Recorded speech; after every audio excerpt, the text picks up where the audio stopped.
Queridos, vamos abrir a Bíblia na carta que Paulo escreveu a Tito. Existem textos na Bíblia que são bem complicados de entender.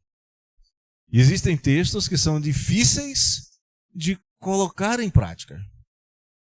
E nós vamos lidar com um texto aqui que requer da igreja, que requer de nós coragem, ousadia, disposição para pagar um preço que pode ser doloroso. Tito, capítulo 1, versos 10 até o verso 16.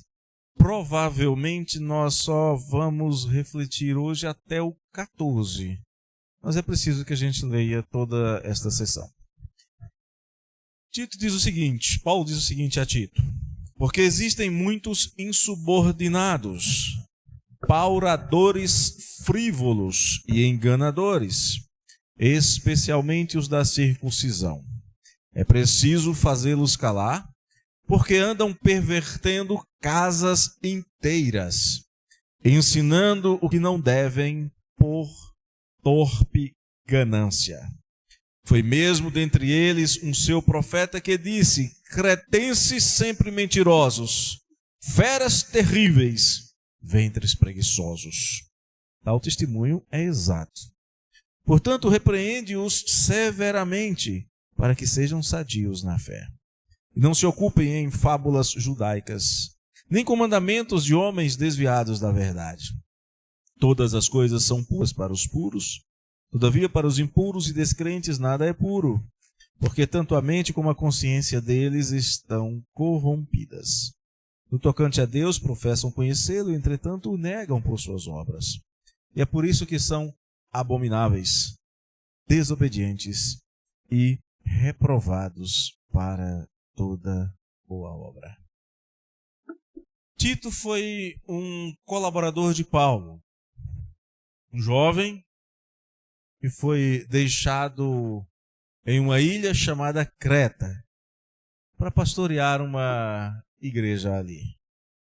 Creta era uma ilha bastante conhecida por sua cultura problemática, uma sociedade pagã, e por serem comerciantes, eles eram conhecidos por serem desonestos e imorais. A cultura local acabava influenciando a prática da igreja. Paulo estava muito preocupado com a saúde moral, com a saúde espiritual daquela igreja e queria que Tito fosse, naquele lugar, um líder forte, um líder sábio. Ele, muito provavelmente, deu várias instruções a Tito ao levá-lo para lá, ao deixá-lo lá, mas depois escreve esta carta fornecendo mais orientações práticas, orientações teológicas.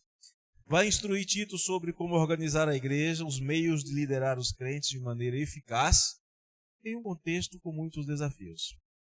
Ali em Creta, do mesmo jeito que em Éfeso, onde ele deixou Timóteo, ali surgiram heresias, surgiram comportamentos imorais, e esses comportamentos e heresias precisavam ser freados, precisavam ser combatidos vigorosamente. Então a carta vai trazer alguns conselhos sobre como escolher líderes para a igreja. Como pastores e presbíteros, enfatizando a necessidade de possuírem um caráter exemplar. Um caráter bem diferente, como nós já vimos, bem diferente da cultura local. Os crentes ali em Creta deveriam viver uma vida ética, justa, serem moralmente irrepreensíveis, testemunhando a fé que eles tinham em seus corações. O próprio Tito também deveria ser um exemplo de boas obras. Paulo também vai ensinar a Tito, vai orientar Tito a ensinar a sã doutrina, também a corrigir aqueles que estivessem ensinando heresias. Parece que esse era um grave problema ali em Creta. Heresias. Ensinos espúrios por homens de coração impuro. É sobre isso que nós vamos refletir agora. A igreja, nosso tema é a igreja sob ataque. O dever pastoral de proteger o rebanho. Verso de número 10 diz o seguinte: porque existem muitos insubordinados, pauradores frívolos e enganadores, especialmente os da circuncisão. Para entender os versos 10 até o verso 16, a gente tem que voltar um pouquinho, tem que voltar para o 9. Lá no 7 e 8, Paulo traz algumas qualificações pessoais dos líderes do rebanho. No verso 9, ele vai falar sobre a habilidade espiritual, uma habilidade necessária àqueles que iriam superintender o rebanho. Lá em Atos capítulo 20, verso 28, é dito o seguinte: atendei por vós e por todo o rebanho sobre o qual o Senhor Santo vos constituiu bispos para pastoreardes a igreja de Deus, a qual ele comprou com seu próprio sangue. Com base em Atos 20 e 28, eu vou usar aqui a palavra pastor, para não ficar repetindo bispo, presbítero, líder, etc. Eu vou ficar com a palavra pastor para ficar mais fácil, para facilitar a nossa comunicação. Então, no verso 9, é exigido do pastor que ele seja apegado à palavra fiel. Ninguém pode ser pastor se não for apegado à Bíblia, se não amar este livro. Ele deve ser também fiel segundo a doutrina, fiel em sua interpretação, fiel em sua aplicação das Escrituras. E é por isso que, por ele ser fiel, ele tem habilidade, tem condição de exortar segundo o ensino das Escrituras. Ele tem habilidade e autoridade para corrigir o erro de pessoas que estejam escolhendo um caminho contrário. Às vezes nós ouvimos pregações baseadas no livro de Atos, especialmente no capítulo 2. Parece que ensina que a igreja primitiva era perfeita,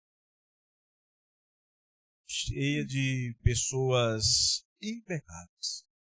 Mas isso não é bem verdade, nós sabemos disso. Pelas portas da igreja naqueles dias passaram Simão de Samaria, passaram Ananias e Safira, passaram Demas, que amou o presente século, e Diotrefes, que gostava de ser o manda-chuva da igreja. E provavelmente passaram muitos outros. Tinha irmãs que brigavam entre si, entre Fena e Trifosa. Enfim, tinha problemas. Além desses problemas, Atos 20 e 29 vai falar de um outro problema. O fato de que na igreja penetravam lobos devoradores. Paulo diz: eu sei que depois da minha partida entre vós penetrarão lobos vorazes, que não pouparão o rebanho. Então era problema de todo lado. E não acabam aí os problemas. Ainda tinha perseguição dos judaizantes, ainda tinha perseguição do Império Romano. A vida da igreja não era um mar de rosas.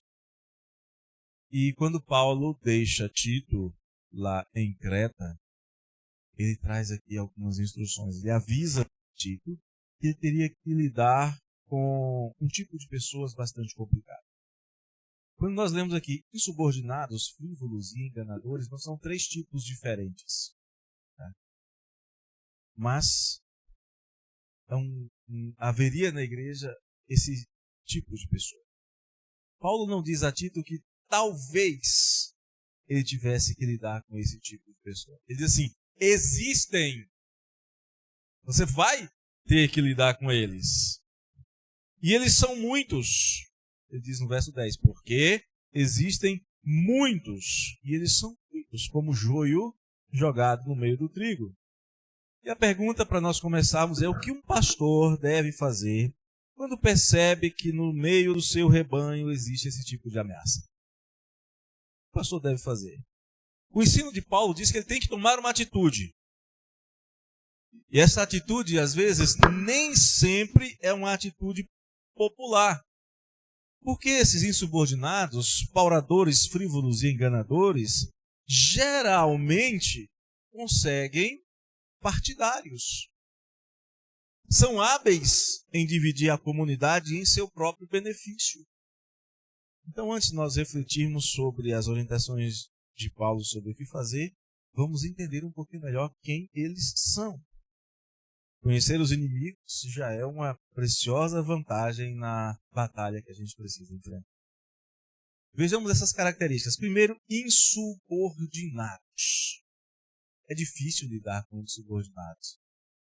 Na escola é difícil lidar com alunos insubordinados. Filhos insubordinados, então, e na igreja? A primeira característica desta fonte de risco, fonte de problema, que deve ser combatido antes que destrocem o rebanho, é que eles são insubmissos, ou seja, eles não se sujeitam a nenhuma forma de controle, são desobedientes, são teimosos. É este o significado da palavra original. Gente teimosa, gente desobediente, gente insubmissa. E esta desobediência deles está ligada à qualificação exigida dos pastores. Se os pastores deveriam ser aptos para ensinar segundo a palavra, os desobedientes, eles desobedecem não somente à pessoa, mas principalmente ao ensino. Eles não aceitam o ensino das Escrituras. Em Hebreus, capítulo 13, verso 17, temos uma orientação e eles desobedecem. Lá diz assim: obedecei aos vossos guias e sede submissos para com eles, pois velam por vossa alma como quem deve prestar contas, para que façam isto com alegria e não gemendo, porque isso não aproveita a nós outros. Os insubmissos são aqueles que fazem com que a liderança da igreja trabalhe com dificuldade, trabalhe gemendo. Na prática, eles acabam apacentando a si mesmos. Agora vejam o que Judas diz sobre estes que apacentam a si mesmos. Judas capítulo 1, ou capítulo único, verso 12. Olha o que estes insubmissos são e fazem. Judas, verso 12. Estes homens são como rochas submersas em vossas festas de fraternidade, banqueteando-se juntos sem qualquer recato. Pastores que a si mesmos se apacentam, nuvens sem águas impelidas pelo vento, árvores em plena estação dos frutos, destes desprovidas, duplamente mortas, desarraigadas. Para que serve? Para que serve uma nuvem sem água, uma árvore sem frutos, sem raízes? Para que serve? Para que serve pedras escondidas debaixo das águas? Para causar problema. Para causar problema. Então a primeira característica é que são insubordinados. E aí Paulo vai dizer, e também, ou seja, a insubordinação não vem sozinha, e também são pauradores frívolos. Palavra complicada até de falar.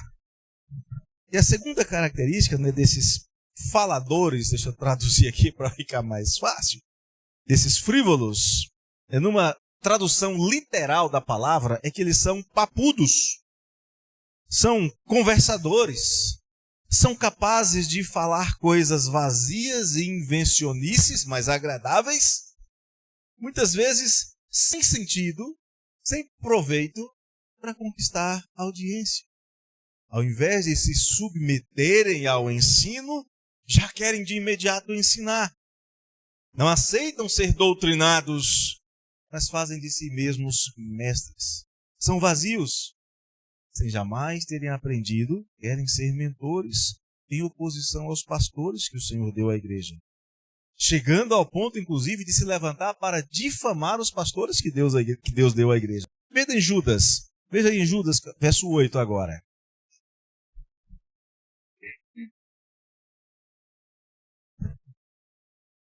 Judas, verso 8.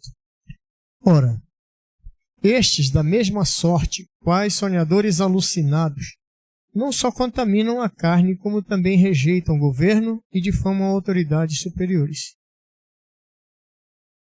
Mas não para aí. São insubordinados, são frívolos, mas são hábeis enganadores. A terceira característica é essa palavrinha enganadores significa impostores sedutores. Um sedutor é um impostor que aparenta ser o que ele não é, que pretende ser visto de uma maneira que não corresponde à realidade interior. Não são pastores, não são mestres, não se afadigam no ensino, como Paulo manda que Timóteo faça em 1 Timóteo 5,17, e já que não se afadigam, têm tempo para preparar disfarces, para se arrumarem cuidadosamente, para parecerem ser o que não são, e acabam enganando muitos incautos. Como lidar com eles? São melífluos, palavra antiga, quase não se usa mais. São pessoas com o linguajar doce, grudentos, capazes de palavras bonitas para atingir os corações, mas traem enquanto beijam, fazem como Judas. Lá em Lucas 22, 28, quando Judas vai entregar Jesus, ele trai o Senhor Jesus. 22, 48, quando ele trai o Senhor Jesus, ele o faz com um beijo. Vamos ver esse texto? Lucas 22, 48. Lemos.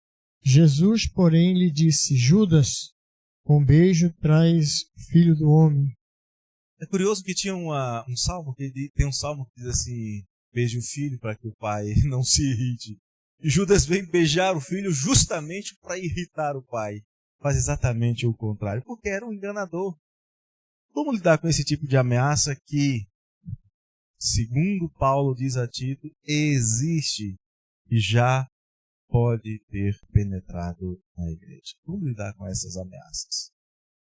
Alguém tem alguma observação ou pergunta até aqui, antes de a gente prosseguir? Vemos. Paulo aconselha Tito, no verso 11, é preciso fazê-los calar, porque andam pervertendo casas inteiras, ensinando o que não devem por torpe ganância. Paulo aconselha Tito a tomar aqui algumas atitudes contra estes insubmissos, que são como rochas submersas, capazes de fazer afundar os navios incautos, como diz Judas. Eles estão presentes, diz Judas. Eles se banqueteiam nas festas dos crentes, especialmente aquelas que eles não prepararam. Judas diz que eles se banqueteiam nas vossas festas, não gostam de trabalhar. Eles se banqueteiam nas festas de comunhão, onde se acham seguros de qualquer ameaça. Mas eles não têm recato algum. Só buscam seus próprios interesses. Não produzem frutos. Destroçam tudo quanto podem e quando são perseguidos, se retiram para destroçar em outros lugares. Paulo já nos disse que eles gostam de falar e falam muito. Então Paulo vem nos trazer aqui algumas orientações sobre como lidar com esse problema. Primeira orientação é preciso silenciá-los. Tais não podem falar.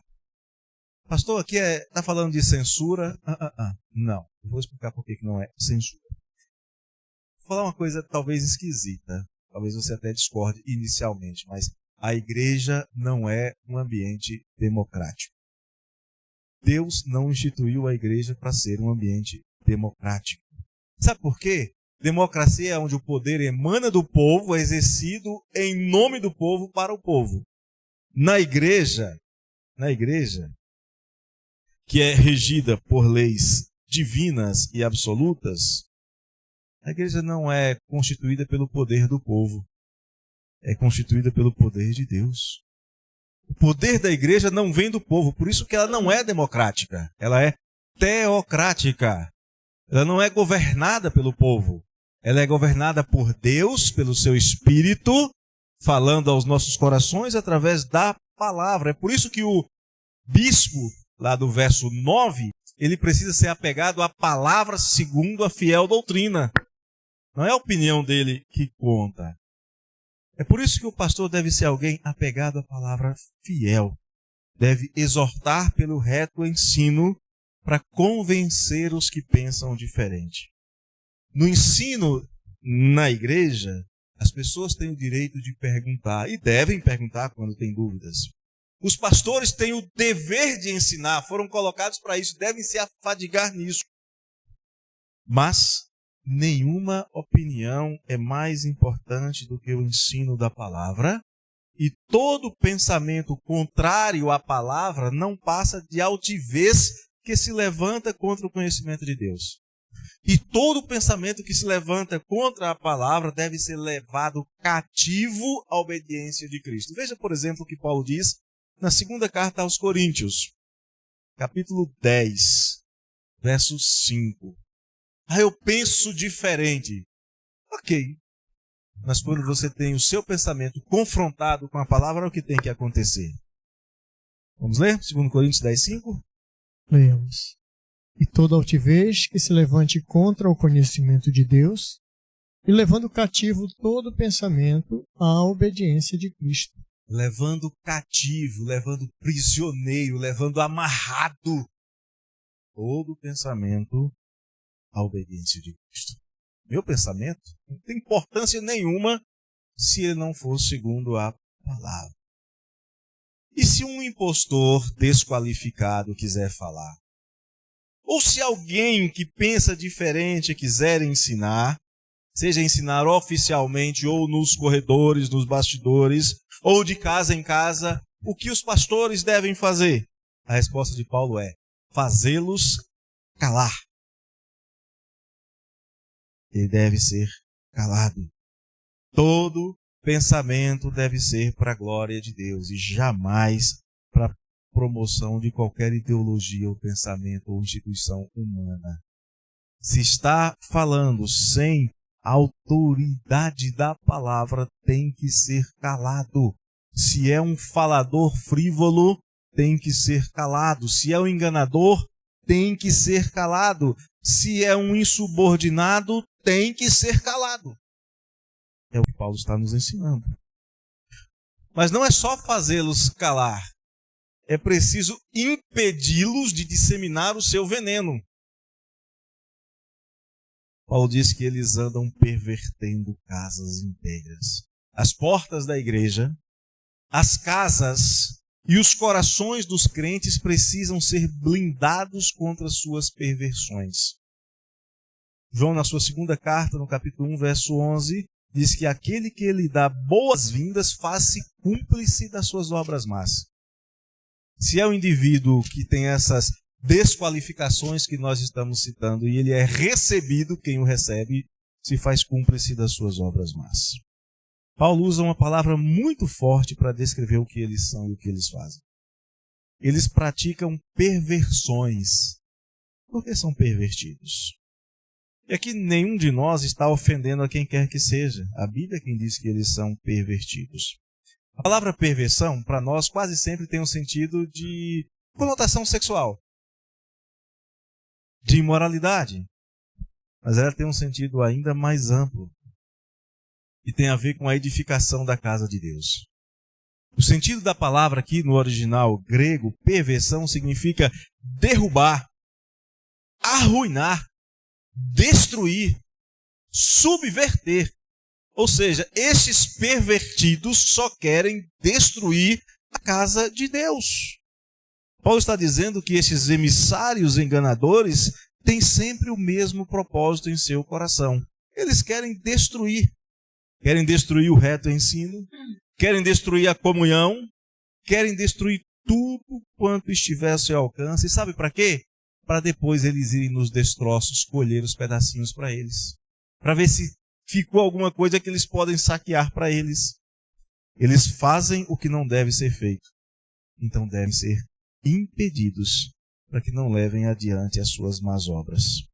E é por isso que Paulo diz, impeça-os. As portas devem ser fechadas para eles, porque quem recebe se faz cúmplice deles. É o que diz João, 2 de João, capítulo 1, verso 11. Terceiro, diz que eles ensinam, que eles fazem, a motivação do coração deles é torpe ganância.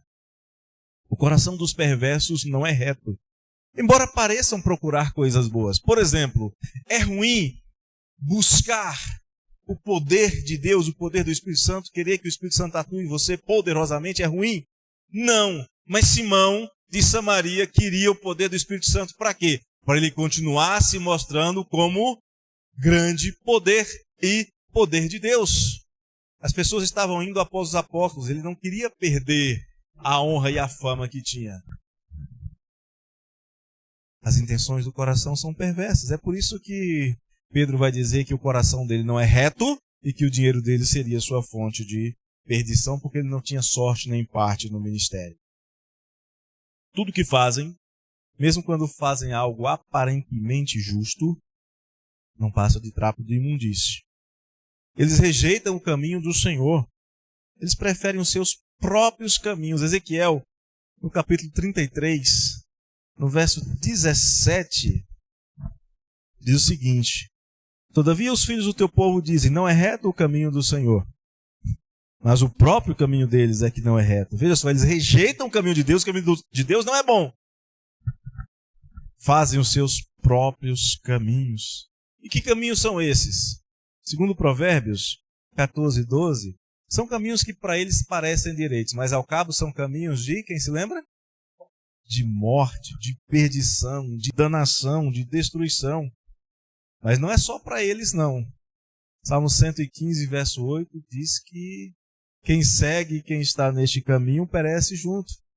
Torna-se semelhante a eles.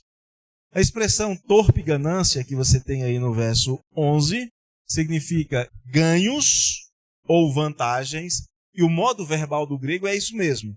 Ganhos ou vantagens extremamente sujas. Não é suja não, tá? É extremamente suja. Quem ganha alguma coisa por torpe ganância dentro da igreja, enganando e destruindo a igreja, é um ganho extremamente sujo. É baixo, é desonroso, é maligno. É esse o significado da expressão torpe ganância.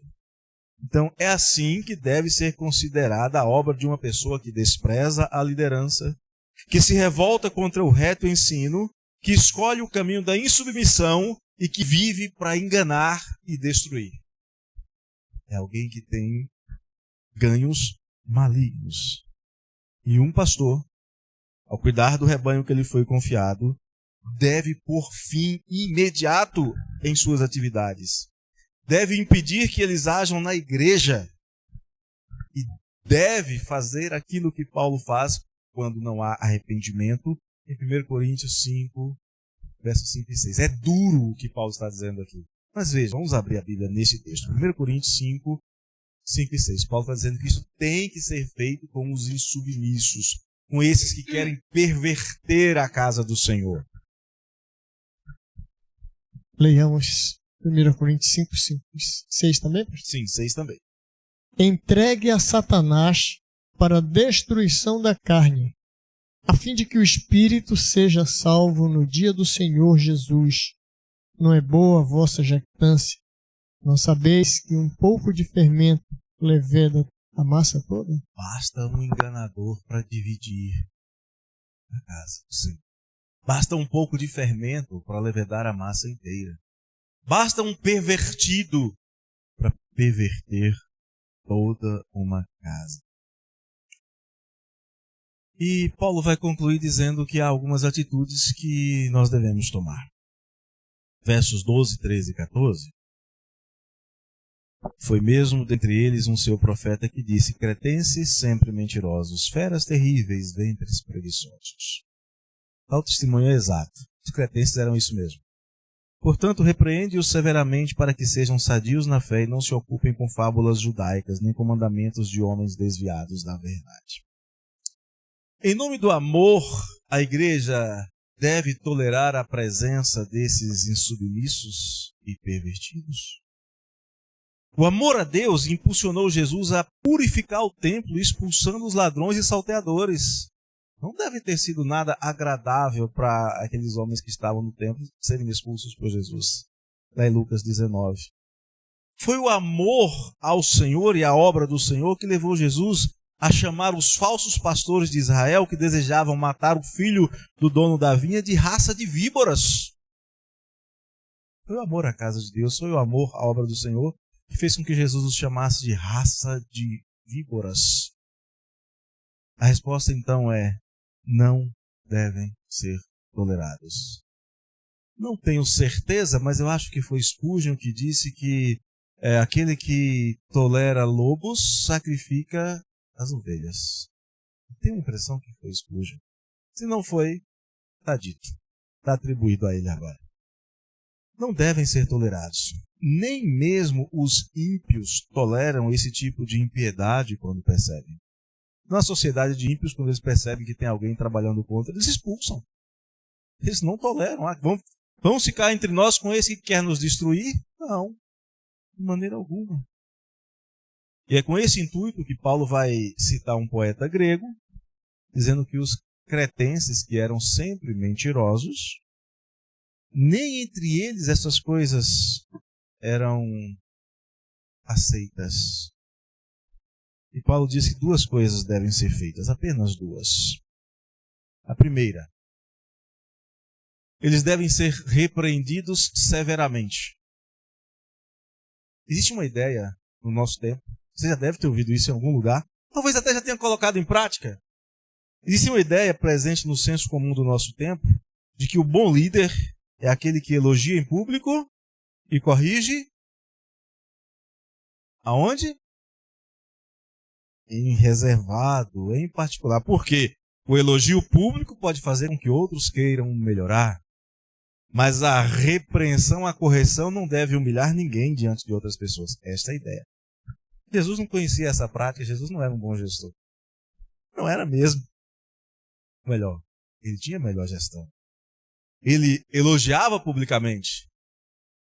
Por exemplo, ele elogia Pedro quando Pedro confessa que ele é o filho do Deus vivo, lá em Mateus 16, 17. Mas Jesus também repreendia severamente em público. Repreende Pedro quando os seus desejos pessoais, quando a sua cosmovisão é colocada a serviço do diabo. Lá em Marcos 8,33, arreda adversário, porque cogitas das coisas dos homens e não de Deus. Ele estava pensando de acordo com os seus próprios interesses. Eu não quero que meu Jesus morra. Não considerava o plano de Deus, que o próprio Jesus já havia dito que ele veio para dar a sua vida em resgate de muitos. A repreensão pública, do ponto de vista de Jesus e bíblica, ajuda o pecador a ver as consequências do seu erro, a envergonhar-se das suas práticas, e é útil também para ajudar os demais membros da igreja a aprenderem o que não devem fazer. Se forem sábios, o sábio aprende a não errar vendo o erro dos outros. Então a primeira coisa que Paulo diz que temos que fazer é repreender. E se a gente repreender, o que vai acontecer? A pessoa vai sair da igreja, a maioria sai. É por isso que você vai encontrar alguns pulando de igreja mais rápido do que macaco pulando de galho em árvore. É só perceberem, só a igreja perceber que há problemas, é só ter a primeira repreensão e saem. Mas há uma segunda instrução de Paulo. Não perca tempo com eles. Não se ocupem com fábulas judaicas, não se ocupem com mandamentos de homens desviados da verdade. Isole. Você não precisa ficar perdendo tempo com eles. Espera-se que o crente, ao ser repreendido, ele compreenda o seu erro e se arrependa e corrija.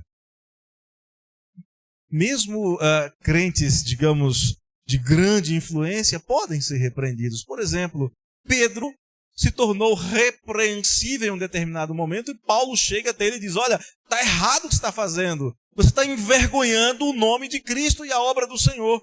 Porque Pedro, em determinado momento, ficou com vergonha de ser visto por judeus no meio de gentios. E Paulo diz: está errado. Você ensina que Deus de gentios e judeus fez um só e agora está fazendo acepção de pessoas? Está errado. E mais tarde, Pedro elogia Paulo em uma das suas cartas. João Marcos se tornou repreensível quando abandonou Paulo e Barnabé na primeira viagem missionária, a ponto de Paulo não querer João Marcos na segunda viagem. Mas mais tarde, Paulo vai escrever para João Marcos: venha até mim porque você me é útil. O repreendido aprende quando é crente.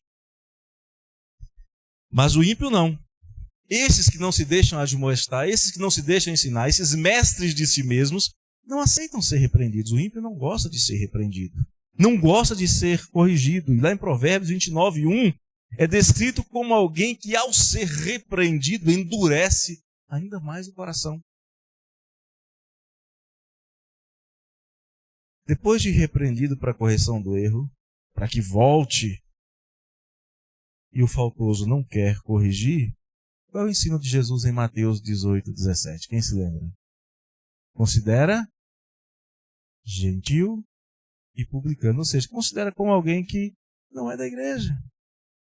Considere como alguém que não faz parte da verdadeira igreja. Rejeite os seus ensinos, porque não provém de um reto coração.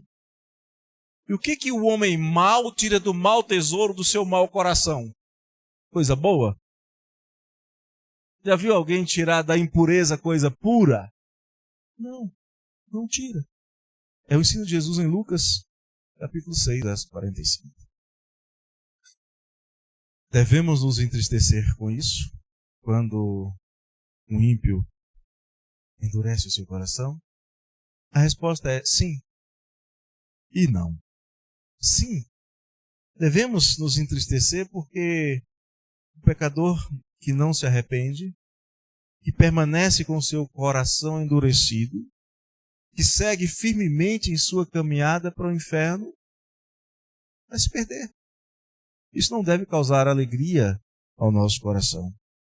Mas, ao mesmo tempo, nós devemos reconhecer nisso a bondade de Deus para com a sua igreja, tirando do meio da igreja o mal que o inimigo costuma semear. Quando o joio sai do meio da igreja, sai porque ali não é o seu lugar. Sabe por que não deveria estar ali? Abra a Bíblia em 1 de João 2,19. Por que nós não devemos lamentar a saída de um ímpio no meio da igreja? 1 de João 2,19 diz assim: eles saíram do nosso meio, entretanto não eram dos nossos. Porque se tivessem sido dos nossos, teriam permanecido conosco.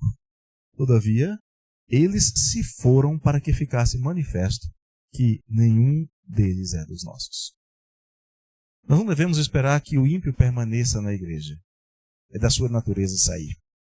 Para o bem da igreja, o pastor deve superintender o rebanho, deve notar o faltoso, deve impedir o mal de se disseminar e deve repreender publicamente para diminuir a possibilidade de contaminação, deve trabalhar para erradicar o fermento mal no meio do povo de Deus. Negligenciar esse dever no meio do povo de Deus é pecar contra a própria vocação, se ela existir. Permitir lobos devoradores à vontade no meio do rebanho em nome de uma política de boa vizinhança ou de atitudes politicamente corretas ou outras motivações inconfessáveis é simplesmente não ser obreiro aprovado. E nós devemos buscar ser obreiros aprovados, diz Paulo em 2 Timóteo 2,15. Permitir que lobos devorem o rebanho significa que sofreremos dura repreensão do Senhor, porque fomos servos maus e negligentes. Lucas, no capítulo 12, versos 42 e 43, o Senhor diz assim: quem é, pois, o mordomo fiel e prudente a quem o Senhor confiará os seus conservos, para dar-lhes o sustento a seu tempo?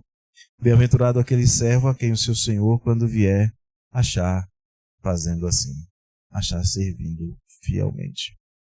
Não nos enganemos. Desde os dias do apóstolo Paulo, desde o primeiro momento, quando o Senhor Jesus fala sobre a sua igreja, ele fala do joio no meio do trigo. Paulo fala de lobos devoradores, e ao longo de toda a história da igreja, eles sempre se fizeram presentes. Mas é nossa função, é nosso dever, é nossa obrigação notá-los, calá-los e isolá-los para que não contaminem o rebanho. Que o Senhor nos dê graça para fazer estas coisas, para agir biblicamente, mesmo quando isso é difícil de fazer, mesmo quando isso mexe com simpatias, com talvez pessoas que nós gostemos. Mas se é necessário, deve ser feito, porque é mandamento do Senhor e é para o bem do povo de Deus.